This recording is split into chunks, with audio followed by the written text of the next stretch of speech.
Bismillahirrohmanirrohim. Assalamualaikum warahmatullahi wabarakatuh.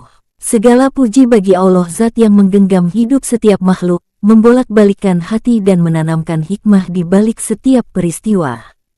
Hanya dengan kasih dan hidayahnya, kita mampu meniti lorong kehidupan yang sering kelam dan penuh godaan. Dalam kegelapan itulah, kadang cahaya paling terang muncul. Sholawat dan salam teruntuk Nabi Muhammad Sallallahu Alaihi Wasallam, teladan utama yang mengajarkan keteguhan dalam kelembutan dan keberanian dalam kebenaran. Semoga kita termasuk umat yang istiqomah di jalan beliau, amin ya rabbal alamin. Sahabat penyimak Teguh Rahayu Selamat channel yang dirahmati Allah, kali ini kami hadirkan esai penuh makna berjudul Kalau Kita Mau, Sesungguhnya Kita Ini Bukan Bangsa Bebek. Terinspirasi dari tulisan kritis akun Pakukuh Kawulo Alit Mojopahit, cerita ini menggugah kesadaran tentang rakyat yang dibentuk jadi pengekor, pemimpin yang kehilangan arah, dan kekuasaan yang dikuasai para pemodal cukong bin oligarki. Bukan sekadar fiksi, ia adalah potret kondisi bangsa yang dibingkai lewat drama dan renungan. Kami berharap kisah ini menggerakkan hati untuk berpikir merdeka, berani berkata benar, dan menolak tunduk pada sistem yang zalim, seraya tetap kekeh pada Al-Quran, Sunnah, dan nilai-nilai ilahiyah yang menenangkan. Disclaimer, cerita ini adalah karya fiksi reflektif, terinspirasi dari realita. Nama dan tokoh tempat hanyalah rekaan penguat perspektif. Dalil bersumber dari rujukan sahih sebagai penguat makna. Untuk itu, mari kita simak dengan hati yang jernih, dengan Bismillah. Catatan kritis ini ditukil dari akun Facebook Pakukuh Kawulo Alit Mojopahit. Gaya bahasanya keras dan penuh keprihatinan, namun menyimpan suara hati terdalam tentang kondisi bangsa. Kami jadikan tulisan ini sebagai pengantar, karena di balik kalimat lugas itu tersimpan keinginan luhur, membangunkan kesadaran kita bersama. Judul: Jika Mau, Sesungguhnya Kita Bukan Bangsa Bebek. Fenomena bebek membebek dan pribadi pengekor. Setidaknya, realitas politik yang terlihat mengesankan demikian. Gerakan massa pembebek sangat bergantung pada kemana arah angin politik bergerak, tergantung pada giringan sang penggembala.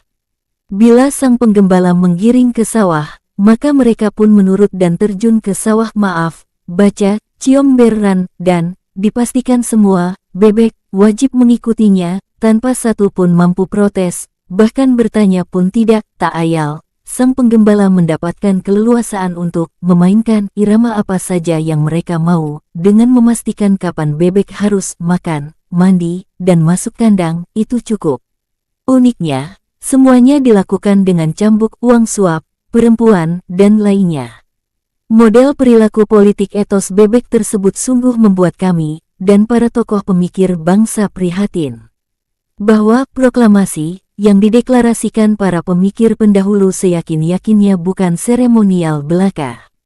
Ada substansi pesan moral kuat untuk disampaikan, bahwa mentalitas bebek adalah borok kronis, tapi tak disadari, kita ini bangsa besar, penguasai sebagian Asia Tenggara bahkan Asia di masa Majapahit Raya. Mentalitas pembebek jelas sangat berbahaya bagi kelangsungan bangsa, dalam mengembalikan anak bangsa menjadi tuan di negeri sendiri.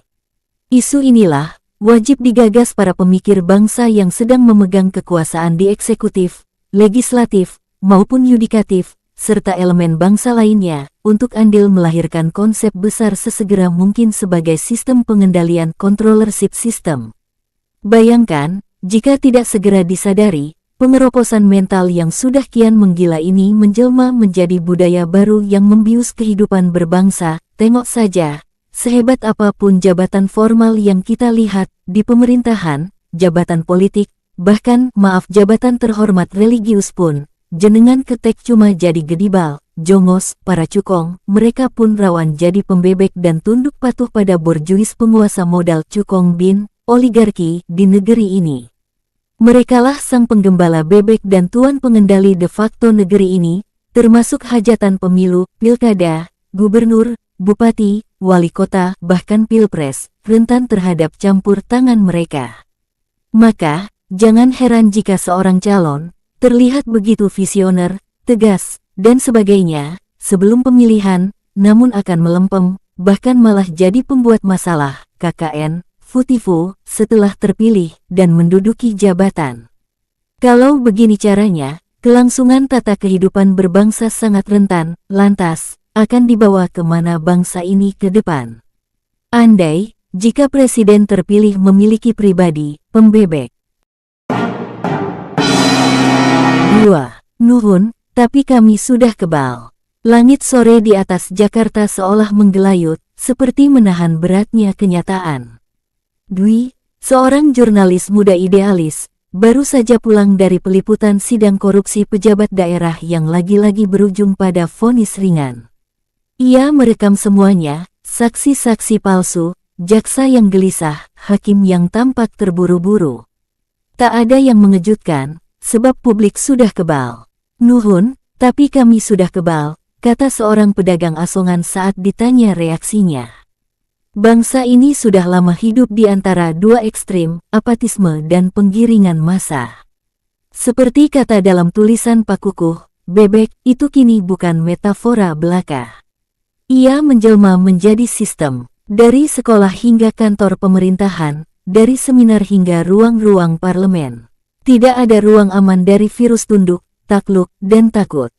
Dwi tahu benar, ketika seorang pejabat menjadi boneka oligarki, maka suara rakyat hanya dijadikan tepuk tangan kosong di belakang layar teater demokrasi.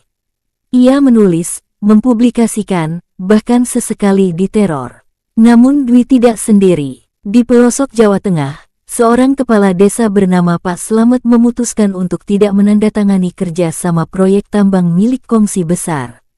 Ia diancam, disingkirkan, dan rumahnya dilempari batu.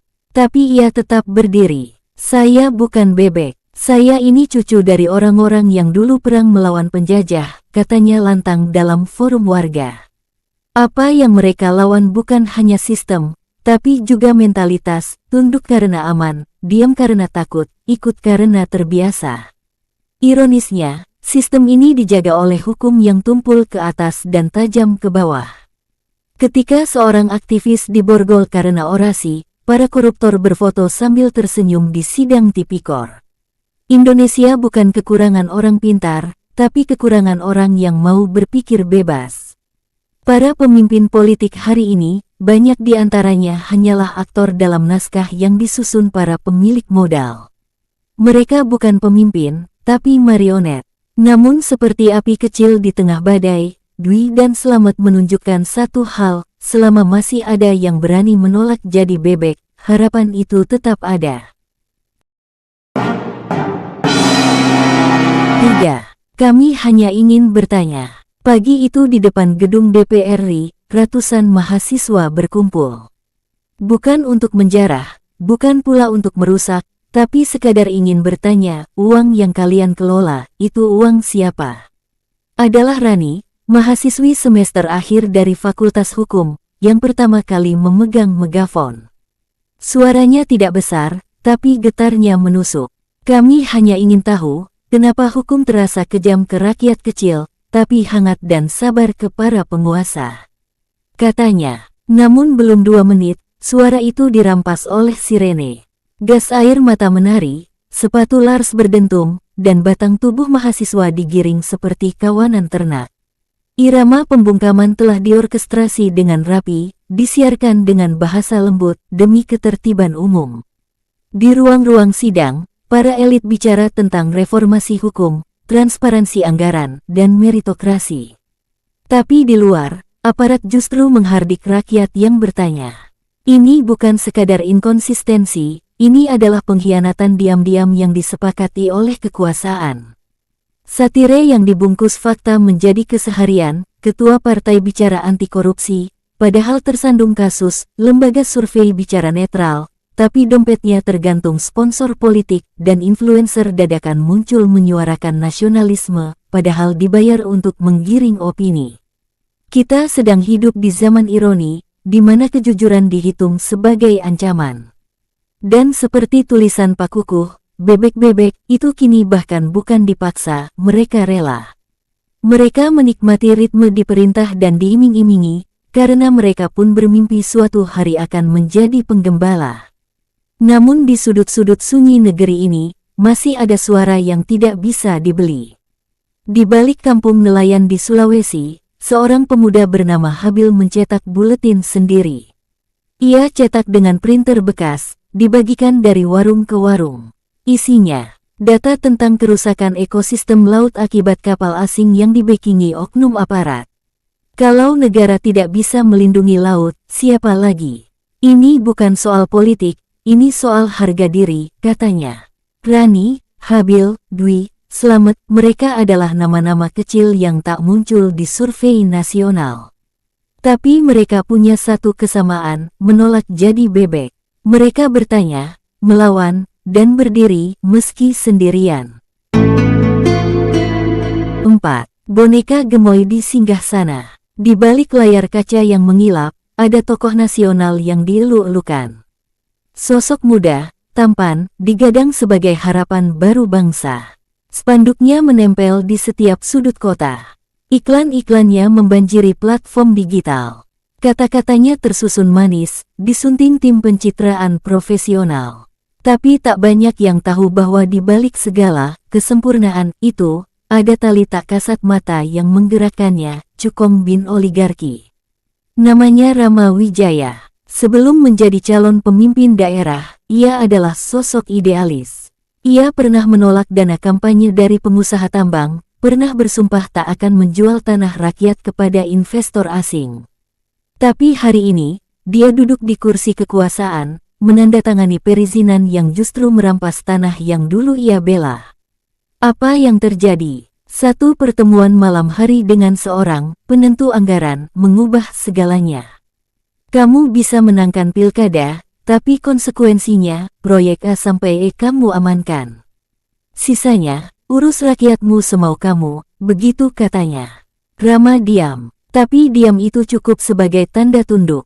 Dan seperti bebek, dalam narasi Pak Kukuh, sang pemimpin yang katanya harapan baru itu kini berubah menjadi boneka. Ia bicara lantang tentang perubahan, tapi kebijakannya justru memperpanjang derita. Ia berkeliling desa membagi sembako, namun lupa bahwa air bersih di desa itu telah dikotori oleh perusahaan sawit yang ia izinkan. Kisah Rama bukan fiksi. Dalam berbagai bentuk, ia hidup di banyak daerah. Berwajah lain, bernama berbeda, tapi memiliki pola yang sama. Mereka memulai langkah dengan janji, lalu ditikam sunyi oleh sistem yang rakus. Yang dulu marah atas ketidakadilan, kini jadi bagian dari kekuasaan yang menindas. Tapi, apakah semua pemimpin demikian? Tidak, masih ada segelintir yang melawan.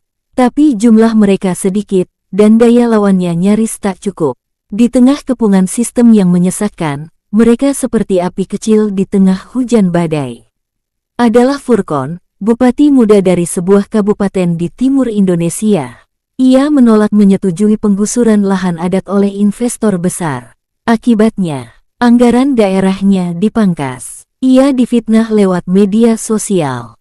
Bahkan rumah ibunya disatroni orang tak dikenal. Tapi ia tak goyah. Apa gunanya kursi kekuasaan jika saya harus mengorbankan ibu saya sendiri? Atau tanah tempat nenek moyang kami dikubur? Katanya dalam sebuah wawancara yang tak sempat viral, karena algoritma tak berpihak pada kebenaran yang tak menguntungkan pemilik modal. Di tengah bangunan sistemik yang menyuap, menekan, dan mengatur, ada pertarungan sunyi antara boneka dan manusia. Antara pemimpin sejati dan mereka yang hanya menjadi juru bicara kepentingan.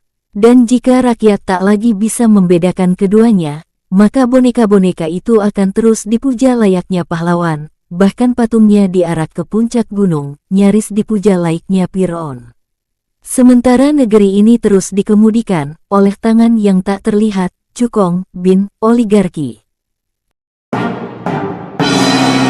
5. Pengadilan yang tumpul ke atas. Di ruang sidang Pengadilan Negeri Jakarta, sebuah kasus besar sedang dibacakan. Terdakwa, mantan pejabat tinggi kementerian yang terbukti menerima suap ratusan miliar. Di luar ruang sidang, rakyat sudah lama muak. Mereka menanti vonis berat. Mereka ingin ada rasa keadilan. Tapi hakim hanya berkata, menimbang bahwa terdakwa kooperatif dan telah mengembalikan sebagian uang negara, maka dihukum 4 tahun penjara dengan potongan masa tahanan dan remisi. Di media sosial, putusan itu viral. Tapi hanya sebentar. Dalam sehari, berita itu tenggelam oleh sensasi lain, gosip artis berselingkuh, video perang menamparkan orang tua, hingga drama politik partai yang settingnya seperti sinetron. Inilah negeri kita, ketika hukum tak lagi menjadi panglima, tapi pelayan bagi mereka yang punya koneksi dan kapital. Ketika hukum tajam ke bawah, tumpul ke atas. Rakyat kecil yang mencuri semangka dihajar massa. Tapi pejabat yang korup hanya dikenai denda, bahkan tetap disambut hangat saat bebas. Di sebuah desa kecil di Jawa Tengah, seorang ibu bernama Bu Yanti dijatuhi hukuman 3 bulan penjara. Kesalahannya, menebang 2 batang pohon milik negara yang tumbuh di pinggir sawahnya untuk memasak. Tak ada pengacara, tak ada pembelaan, hanya seorang janda tua, diadili oleh sistem yang buta terhadap nurani. Anaknya menangis di depan wartawan. Kenapa ibu saya masuk penjara, tapi orang yang korupsi jutaan kali lipat dari kayu itu, malah masih bisa senyum di TV. Pertanyaan itu menggantung di udara. Tak ada yang menjawab. Di sudut lain, seorang jaksa muda, Dimas, dihantui dilema. Ia tahu kasus besar yang ditanganinya adalah sarang korupsi. Tapi setiap kali ia mencoba mengungkap, berkasnya ditahan, atau malah dipindahkan ke posisi yang tak penting. Ia pun menulis dalam jurnal pribadinya, saya menjadi bagian dari sistem yang saya benci. Tapi jika saya keluar, tak ada lagi yang bisa mencoba melawan dari dalam. Cerita Dimas adalah potret banyak penegak hukum muda hari ini, terjebak antara idealisme dan kenyataan, antara sumpah profesi dan tekanan kekuasaan. Ketika keadilan menjadi barang langka, rakyat kehilangan arah. Mereka jadi apatis. Mereka berhenti berharap. Dan di saat itulah para penjahat berdasi paling menikmati panggungnya. Karena bagi mereka, ketidakpedulian rakyat adalah kemenangan terbesar. Tapi tidak semua diam. Di suatu malam, sekelompok mahasiswa hukum berkumpul di kos sederhana. Mereka menyusun draft undang-undang versi rakyat. Mereka tahu itu mungkin tak akan pernah masuk ke parlemen. Tapi mereka percaya, kebenaran tak selalu harus dimenangkan hari ini. Asal terus diperjuangkan, ia akan menemukan jalannya sendiri. 6. Negeri dalam cengkeraman KKN. Di puncak bukit itu berdiri sebuah villa mewah. Bangunannya menjulang, dikelilingi pagar besi dan deretan mobil hitam berpelat khusus. Di dalamnya, berkumpul para pengendali negeri, bukan pejabat publik, tapi para taipan, pengusaha, dan makelar kebijakan. Mereka tidak ikut pemilu. Mereka tidak tampil di baliho. Tapi mereka menentukan siapa yang menang, siapa yang menjabat, bahkan siapa yang harus dipenjara. Beginilah wajah KKN zaman modern, korupsi, kolusi, dan nepotisme bukan lagi penyakit, tapi sistem yang terstruktur masif. Proyek-proyek pemerintah dibagi-bagikan layaknya warisan kakek moyangnya. Perizinan diatur lewat pertemuan malam hari. Pengangkatan jabatan di kementerian ditentukan bukan oleh kompetensi, tapi oleh loyalitas dan lobi. Lulusan terbaik hanya bisa jadi staf. Sementara kerabat pejabat, penjilat, sengkuni, pencebok, sekalipun minim kapasitas, langsung duduk di kursi direktur, bahkan komisaris, uet dan rakyat. Mereka hanya menjadi saksi diam, pelengkap penderitaan.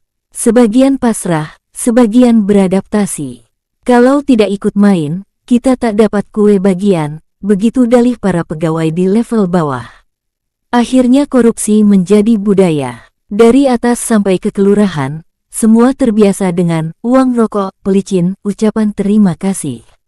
Di tengah semua itu, seorang guru honorer bernama Pak Amir berjalan kaki setiap hari ke sekolah. Gajinya tak sampai UMR, tapi ia tetap mengajar dengan semangat. Saya tidak mau anak-anak saya percaya bahwa semua orang harus menyuap untuk sukses, katanya. Suatu hari, Ia ditawari proyek pengadaan buku dari kepala dinas, asal bersedia memberi persentase balik. Ia menolak. Akibatnya, namanya dicoret dari daftar guru penerima tunjangan.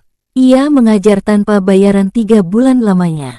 Kisah Pak Amir mungkin terdengar kecil, tapi justru di tangan orang-orang seperti dialah kehormatan bangsa ini masih bertahan. Di antara lautan kebusukan, masih ada yang memilih jujur. Masih ada yang mengajarkan integritas, bukan dari podium, tapi lewat teladan diam-diam. Namun jika sistem terus begini, berapa lama lagi mereka bisa bertahan? Di layar televisi, drama politik terus diputar. Satu persatu pejabat tertangkap KPK, tapi seperti efek domino, yang tumbang hanya pion. Raja-raja tetap aman. Kekuasaan berpindah tangan, tapi bukan ke rakyat, melainkan dari satu konglomerat ke konglomerat lain. Dari satu lingkaran istana ke lingkaran yang lebih eksklusif. Ini seperti cerita wayang, kata Pak Amir suatu sore. Tapi bedanya, dalangnya bisa dibeli. Penontonnya disuruh tepuk tangan, dan Pandawanya, entah di mana. 7.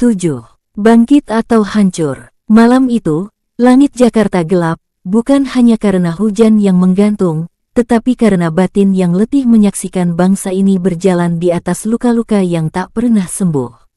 Berita hari itu, seorang aktivis lingkungan ditemukan tewas di sungai, 2 jam setelah memprotes tambang emas ilegal yang diduga dibekingi oleh oknum aparat. Tak ada penyelidikan serius, tak ada pernyataan resmi, hanya ucapan belasungkawa dan lupa. Indonesia, tanah yang diwariskan dengan darah para pejuang, kini tergadai dalam cengkeraman oligarki, pemimpin boneka, aparat bermental budak, serta sistem hukum yang dibajak oleh kepentingan. Di jalanan, anak-anak mengemis. Di ruang istana, para elit bersulang. Tapi, apakah ini takdir bangsa kita? Jawabannya, tidak. Dalam setiap zaman, selalu ada segelintir manusia yang memilih jalan sunyi, berani berpikir, berani bersuara, dan berani menanggung risikonya. Mereka adalah guru-guru jujur seperti Pak Amir. Mahasiswa yang tak lelah menyusun kajian. Ibu-ibu yang menolak sawahnya dijual. Penulis yang tetap menulis meski diancam. Mereka bukan banyak, tapi mereka cukup untuk menyalakan obor perlawanan. Perubahan tidak lahir dari masa yang diam. Ia lahir dari satu tekad yang berani berkata, cukup. Hari ini, jika kita terus diam, kita bukan hanya sedang membiarkan ketidakadilan menang, tetapi sedang menggali kubur bagi generasi berikutnya. Masa depan Indonesia bukan soal siapa yang memimpin, tapi apakah rakyatnya masih mau berpikir dan melawan, atau memilih hidup sebagai bebek, mengangguk dan membebek, tanpa arah, tanpa kehormatan. Ingat sabda Rasulullah, sebaik-baik jihad adalah berkata benar di hadapan penguasa yang zalim. Hadis riwayat Abu Dawud, Tirmidzi. Renungkanlah pesan Sayyid Qutb, pemikir besar Islam yang mati di tiang gantungan karena menolak tunduk pada penguasa tiran zolim. Satu kalimat yang jujur dari seorang manusia merdeka bisa mengguncang singgasana kebatilan. Indonesia tidak kekurangan tanah, tidak kekurangan sumber daya. Yang kita kekurangan adalah keberanian untuk berkata jujur, berpikir merdeka, dan memilih untuk tidak jadi bebek.